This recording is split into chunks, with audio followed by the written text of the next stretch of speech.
Hey hi everyone, welcome back to my new blog. তো এই ব্লগটি হলো 31st ব্লগ।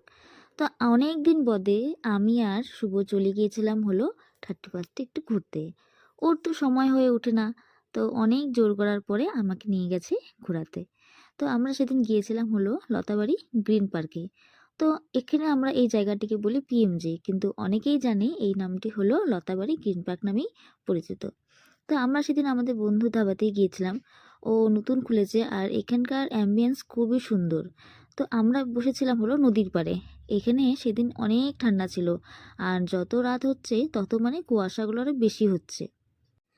আমরা যখনই ধাবাতে যাই বা কোনো রেস্টুরেন্টে যাই, সবসময় তো আমরা ভেতরে রুমের ভিতরেই বসি, কিন্তু এরকম অ্যাম্বিয়েন্স কিন্তু সবসময় পাওয়া যাবে না।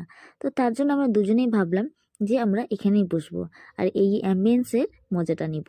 তো সামনেই যেহেতু নদী, পিছনে নদী আর এরকম কুয়াশা, বেশ ভালোই লাগবে বলো। তারপর যেহেতু আমরা অনেক রাত করে গিয়েছিলাম আর যেহেতু বাইকেই গিয়েছি, খুব ঠান্ডা লাগছিল, প্রথমে কফি খেয়ে নিলাম। তারপর আমরা এখানে অর্ডার করেছি ডিনারে হলো নান আর হলো ডাল মাখনি, স্যালাড। তো আমরা এখানে খাওয়া দাওয়া শুরু করে দিলাম। আর যেহেতু নদীর পাড়ে, এখানে মানে কি হচ্ছে, এত হাওয়া যে খাবারগুলো ঠান্ডা হয়ে যাচ্ছিল। তো এখানে আমরা খাওয়া দাওয়া স্টার্ট করলাম, আর খাওয়া দাওয়াগুলো খুবই টেস্টি ছিল। আমি যখনই ধাবাতে যাই, আমার নান খেতে খুব ভালো লাগে। তো আমি প্রথমেই নান অর্ডার করে নিয়েছি। আর খাওয়ার সাথে সাথে যদি একটু গান চলে তাহলে তো আরও বেশি ভালো লাগবে। তার জন্য এখানে শুভ গান চালিয়ে নিচ্ছিল। আর দেখো এখানে অনেকটা রাত হয়ে গেছে তখন, আরও কুয়াশা। ফোনে তো বোঝা যাচ্ছে না, কিন্তু সামনাসামনি অনেক কুয়াশা ছিল, কিছুই দেখা যাচ্ছিল না। আর এটা হলো ধাবার পেছন সাইডটা, এখানেও অনেক বসার জায়গা আছে। তো লোক ক্যাপাসিটির এখানে অনেক জায়গাই আছে। তো এখানে কোনো বড় প্রোগ্রামও হয়, অনেকেই আসে। আর এই জায়গাটি হলো মেন আকর্ষণ, এটা হলো সামনের দিকে। এখানে আমার খুবই ভালো লাগছে।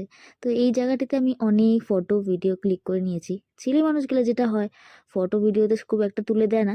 তো আমি নিজে নিজেই কয়েকটা ফটো আর ভিডিও করে নিলাম। তারপর আমরা এখন দুজনে বেরিয়ে যাব। ও ওখানে বিল পেমেন্ট করছিল। তো এখন আমরা বেরিয়ে যাব। তো আজকের ব্লগটি এতটুকুই। তোমাদের যদি আমার ব্লগ ভালো লাগে, অবশ্যই একটা লাইক, কমেন্ট, সাবস্ক্রাইব